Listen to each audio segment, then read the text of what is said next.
예수님. 네, 이제 완연한 가을이 온 것 같습니다. 우리 매미 보통 창문을 좀 닫으려고 했는데 오늘은 그냥 매미 소리 들으면서 복음 묵상 함께 하도록 하겠습니다. 오늘은 연중제 22주간 토요일입니다.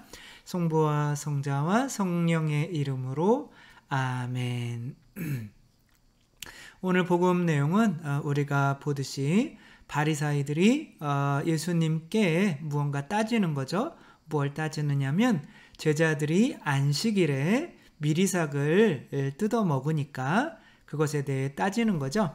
미리삭을 뜯어 먹는 행위는 도둑질이죠. 근데 도둑질은 4배로 갚아야 돼요. 근데 안식일에 일을 하면 사형이에요. 모세법에 의하면. 그렇기 때문에 도둑질하는 것보다는 안식일에 왜 이렇게 일을 하냐라고 따지는 거죠. 그렇지만 예수님께서 안식일의 주인이 나다. 내가 주인인데 내 안에 있는 사람들이 내 맘대로 해도 안식일에 있는 거다. 이렇게 이야기를 하죠. 과연 볼 때마다 화를 내고 트집을 잡는 바리사이들이 안식을 누리고 있는 건지, 예수님 안에서 자유롭게 살아가는 제자들이 안식을 누리고 있는 건지 모를 일인 거죠. 바리사이들은 그러나 자기들이 안식일을 잘 지키고 있다고 생각을 하는 거죠. 안식은 마음이 편안함인 거죠. 그렇죠? 이런 걸 보고도 마음이 편안해야 되는데 계속 이렇게 뭐만 보면 화가 나고 차만 끼어들면 그냥 열받고 욕하고 화가 나서 어쩔 줄 모르고 그렇게 한다면 우리는 안식에 있지 않은 거죠. 과연 예수님 안에서 안식을 누린다는 게 어떠한 의미인지 한번 생각해 보면 좋을 것 같습니다. 이분이 누구냐면 권수영 교수입니다. 제가 가려놓고 누구냐고 이렇게 얘기하면 또 화가 날 수가 없겠죠. 그런데 하여튼 이분이 이제 어쩌다 어른에 나오셔서 이제 상담학 교수님이세요. 근데 어쩌다 어른에 나오셔서 분노 조절 장애를 어떻게 보면 걸린 병일 수도 있는 거죠. 아버지의 한 사례를 들어줘요. 그분은 진짜 이제 가정도 어느 정도 유복하게 살고 조금 직급도 높으신 분인 거죠. 그리고 자녀들도 둘이 잘 컸고 이제 큰 문제가 없어 보이는데 자매님이 이혼하자고 그러는 거예요. 왜 그러냐면 이 분노 때문에. 그러니까 앞에서 깜빡이를 안 켜고 차가 이렇게 끼어들면 뭐 다시 이렇게 보복 운전을 막 한다든가, 그것도 이렇게 성이 안 차면 휴게소까지 쫓아 들어가서 멱살 잡고 싸움하고, 그래서 차 부시고 벌금 내고 구금 되고 심지어는 감옥에까지 갔다 왔다고 합니다. 그러니까 이렇게 분노가 조절이 안 되는 분은 가정생활을 잘 할 수 있을까요? 가정으로 들어가면 자녀들이 아빠 오셨어요 이렇게 할까요? 아빠 오셨으니까 각자 방으로 들어갈까요? 각자 방으로 들어가죠. 그렇죠? 내가 아내라고 하는 거는 집안에 있는 태양이다. 그래서 아내라고 한다고 하더라고요. 그래서 이제 정말 집안에 있는 태양인지 싫은 사람인지는 내가 들어가면 아이들이 이제 방으로 각자 들어간다 라고 그러면 이제 집안에 있는 해는 아닌 거죠. 해를 끼치는 사람일 수도 있는 거죠.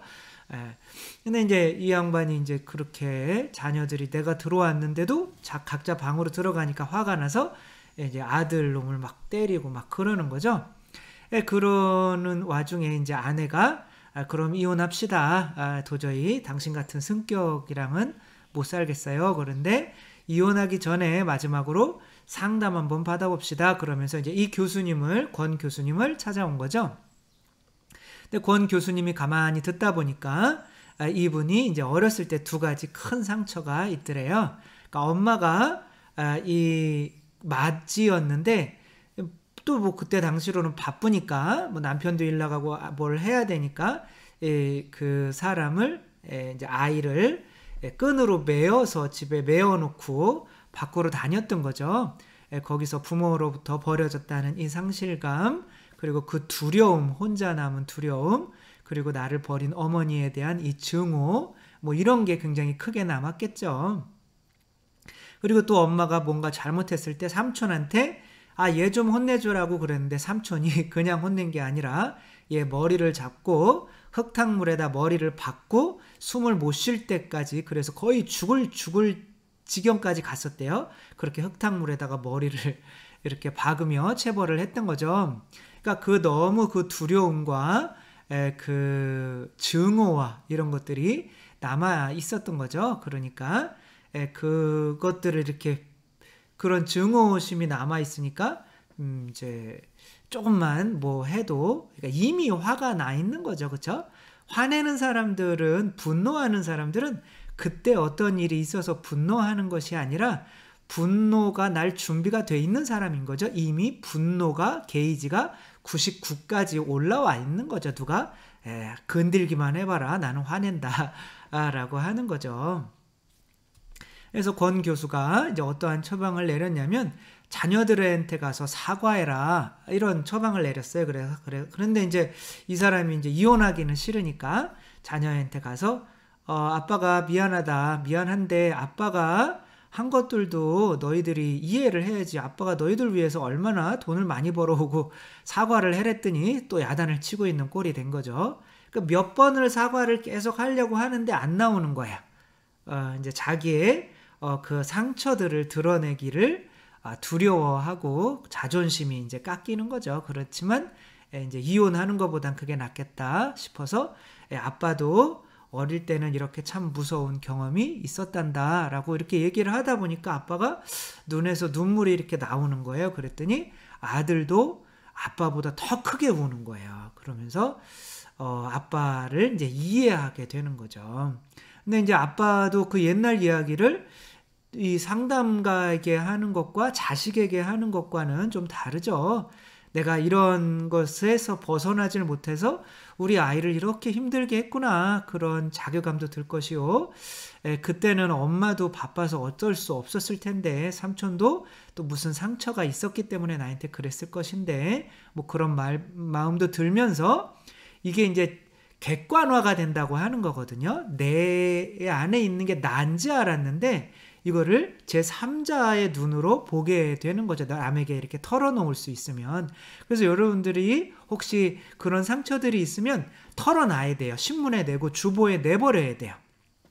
그래서 사람들한테 알려서 내가 그것을 제3자, 다른 사람들의 눈으로 내 거를 보게 해야 그것이 이제 그것에서 벗어날 수가 있는 거거든요. 그래서 그렇게 자존심이 상하더라도 옛날 상처들은 내가, 왜냐하면 용서를 나 혼자 했다라고 하더라도 그게 또 어떤 때가 되면 자꾸 생각이 나면서 그런 고통을 다시 느끼기가 두려우니까 그런 고통을 느끼게 할 수 있는 사람들만 보면 그 분노로 탁탁탁탁 쳐내는 거거든요. 그러니까 그런 내 어렸을 때의 상처, 분노들은 다른 사람들한테 많이 이야기를 해버리는 게 좋아요. 근데 이제 아들이 이제 군대 가기 전에 아빠랑 단둘이 이제 여행을 가기로 이제 해서 여행을 간 거죠. 그때 아들이 누구에게도 털어놓지 못한 이야기를 아빠한테 하는 거예요. 아빠, 제가 중학생 때 자살하려고 했었어요. 왜? 그랬더니 아빠 때문에요. 아빠 때문에 자살을 하려고 했었는데 엄마가 불쌍해서 못했어요. 이런 말을 하는 거예요. 그러니까 또 이제 아빠가 또 크게 한번 또 우는 거죠. 그러니까 아들도 울고 서로 부둥켜 안고 이렇게 내가 잘못했다 이렇게 하면서 이제 치유가 되는 거죠. 여기서 중요한 것은 내가 누구한테 해를 끼치지 않으려면 내 안에 있는 이 상처 때문에 두려워서 다른 사람을 공격하지 않아야 되는 거죠. 그러려면 내 안에 있는 이 상처를 빨리빨리 치유해야 되는 거예요. 내 안에 있는 상처가 치유되려면 어떻게 해야 돼요? 용서하면 되는 거죠. 내가 그 다른 사람이 나를 아프게 한 거를 용서해버리면 되는 건데, 용서하는 방법은 그것을 내 것이 아니라 제3자 것으로 만들어버리는 거예요. 용서해야지 그러는데 용서하는 게 그렇게 쉬우면 용서 못할 사람이 어디 있어요. 그렇죠? 근데 용서는 내 힘으로 되는 게 아닌 거죠. 누군가의 피가 내 안에 떨어져야 누군가를 용서할 수 있는 거죠. 그러니까 예수 그리스도의 피가 아니면 내가 다른 사람을 용서할 수가 없어서 계속 분노에 찬 사람이 될 수밖에 없는 거예요. 근데 신앙생활을 하면서도 심지어 성직자나 수도자가 되어도 예수 그리스도의 피를 못 받는 사람들이 있어요. 계속 그 안에 있는 분노를 쌓아놓고 사는 사람들이 있어요. 근데 예수 그리스도의 피를 받아야 돼요. 제가 자주 쓰는 비유 중에 태수 이야기가 있거든요. 이철환 작가의 그 연탄길에 나오는 건데, 엄마가 병원에 입원했다고 동생한테 전화가 온 거예요. 근데 이 태수는 지하철에서 소매치기 하면서 밖에 나와서 사는 아이거든요. 근데 이제 엄마가 입원했다라고 하니까 병원까지 와서, 근데 이제 엄마를 볼 수 있는 이제 용기가 안 생기는 거죠. 밖에서 담배만 피다가 다시 지하철로 내려가는데, 이 사람들은 돈 냄새를 맡잖아요. 그러니까 여자가 이제 핸드백에 돈 있는 걸 이렇게 살짝 핸드폰을 이렇게 해가지고 돈 봉투를 가지고 가서 또 몇 달 동안 놀았죠. 그러는 와중에 동생한테 또 전화가 온 거죠. 엄마 돌아가셨다고. 그러니까 왜 돌아가셨니? 그랬더니 돈이 없어서. 그랬더니 태수가 내가 이런 나라에서 사니까 이렇게밖에 살 수가 없는 거지. 어떻게 돈이 없다고 사람을 죽이게 하니 이놈의 나라가. 뭐 이렇게 막 비판만 하는 거예요. 그랬더니 형은 잘한 게 뭐가 있는데, 내가 애인이랑 정말 결혼하려고 모아놓은 돈, 애인이 찾아오고 있었는데 소매치기 당해서 마지막 수술 기회까지 잃었던 거야. 이렇게 얘기를 하는 거죠. 그러니까 언제 어디에서 그렇게 잊어버렸니? 그랬더니 자기가 소매치기 하고 온 바로 그 돈인 거죠. 그러니까 내가 소매치기 한 것 때문에 엄마가 죽었다는 그 엄마의 피가 나에게 떨어져야 누구도 심판할 수 없는 사람이 되는 거죠. 그게 용서라고 하는 거죠. 내가 누군가를 용서한다는 거는 저 인간 용서해야지 그런 게 아니라, 나도 예수님을 피 흘리게 한 사람인데 저런 사람이 나한테 잘못하는 거는 진짜 아무것도 아니지. 이게 용서지. 용서해야지. 높은 무슨 하느님의 입장에서 하는 건 용서가 아니에요. 또 생각나고 그래요. 예수 그리스도가 내 안에, 피가 내 안에 떨어지면 용서가 될 뿐만이 아니라 내가 미워하는 내 자신이 죽었는데 나는 여전히 살아있어요.